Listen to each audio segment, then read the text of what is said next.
Merci d'être avec nous sur Radio J. Et comme tous les matins, vous le savez, c'est le docteur de cette antenne qui est avec nous, le docteur Serge Rafal. Bonjour Serge. Bonjour Ilana. Alors ce matin, Serge, vous souhaitiez nous parler d'une plante aromatique aux multiples usages, largement utilisée depuis l'Antiquité et qui conserve son actualité en médecine, c'est le thym. En effet, Ilana, cette plante originaire du bassin méditerranéen, donc très présente dans les garrigues du sud de la France, fait partie de la famille des Lamiacées qui comprend plus de 300 espèces de plantes aromatiques vivaces, riches en phénol, du thymol, du géraniol, du linalol et en huiles essentielles. Elle sert chez les Égyptiens à embaumer les morts. Les Grecs l'introduisent dans certains de leurs plats, les fromages, les salades, les viandes marinées, et dans l'eau du bain pour son odeur et parce qu'elle a la réputation, disait-on, de stimuler le courage. Les Romains, eux, s'en servent pour la fabrication de cosmétiques. Les sorcières du Moyen-Âge la mélangent à la mandragore, la marjolaine, la myrte pour élaborer des filtres d'amour. Mais elle est surtout largement utilisée contre les grandes épidémies, la lèpre, la peste, pour ses propriétés anti-infectieuses ORL, bouche, gorge, nez, et respiratoires. Le thym est en effet intéressant contre les aphtes, les caries, les gingivites, la mauvaise haleine.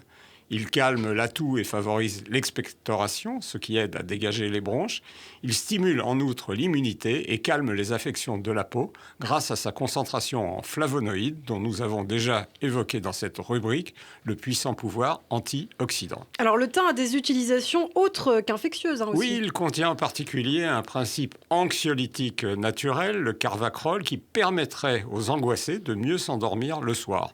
Il a également une action détoxifiante du foie, seul ou en association avec l'anis vert, la camomille, la mélisse, la menthe poivrée.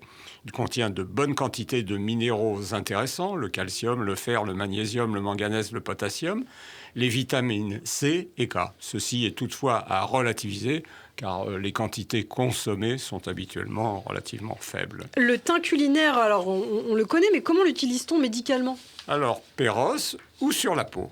Par voie interne, pour lutter contre les maux hivernaux et soulager les troubles digestifs mineurs, 20 à 30 gouttes d'extrait fluide ou de teinture mère, 2 à 3 fois par jour, ou en tisane. Une goutte d'huile essentielle de thym à linalol dans un peu de miel, 2 à 3 fois par jour. Par voie externe, pour soulager certaines affections et pathologies cutanées, des mycoses, des piqûres d'insectes, de petites plaies. Ne jamais appliquer l'huile essentielle pure sur la peau, car elle peut être irritante. Alors, est-ce qu'il existe aussi des contre-indications à l'utilisation du thym ? La femme enceinte et allaitante, l'enfant, vous le savez, et comme il contient un peu de vitamine K, il faut être prudent chez les patients sous anticoagulants. Et attention chez les malades allergiques au labier et aux allergies croisées avec le bouleau et le céleri. Attention au choix des huiles essentielles de thym, mais pas de problème lorsqu'on l'utilise sous forme de tisane. Et comment la prépare-t-on ? On prend 250 ml d'eau qu'on fait bouillir, on ajoute 3 grammes de thym séché, soit l'équivalent de 2 cuillères à café. On laisse infuser une dizaine de minutes, plutôt à couvert, pour ne pas laisser évaporer les huiles essentielles. On peut rajouter un peu de miel d'eucalyptus pour obtenir une synergie d'action respiratoire. On en boit 2-3 tasses par jour. On peut également l'utiliser en gargarisme en cas de mal de gorge. Eh bien, on découvre les bienfaits du thym. Alors, en conclusion, Serge ?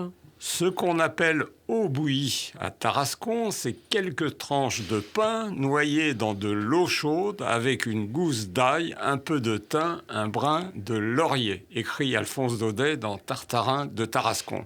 Ça peut paraître suranné, mais voilà une belle recette santé dont je ne garantis pas la saveur, mais qui peut être fort utile en période ou en début d'infection. Eh bien, merci beaucoup pour ces sages conseils. Le docteur Serge Rafal à retrouver tous les matins sur Radio J. À très bientôt.